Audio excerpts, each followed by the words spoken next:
এখানে গুরুদুয়ার, ওই উপরটা অনেকটা উঁচু সিঁড়ি মনে হচ্ছে, অনেকটা হবে প্রায়।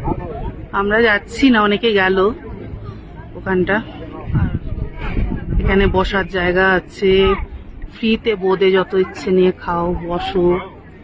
ওয়াশরুমও আছে।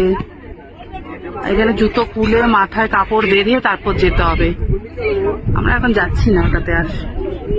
ভালো আর নিট এন্ড ক্লিন একদম। আমার বোঁদে, মন্দিরের বোঁদে, বলছে খুব ভালো, টেস্টি, খাও। আবার চাও দিচ্ছে, গরম চা এখানটা, যত ইচ্ছে চা। এটা একদম মশলা চা।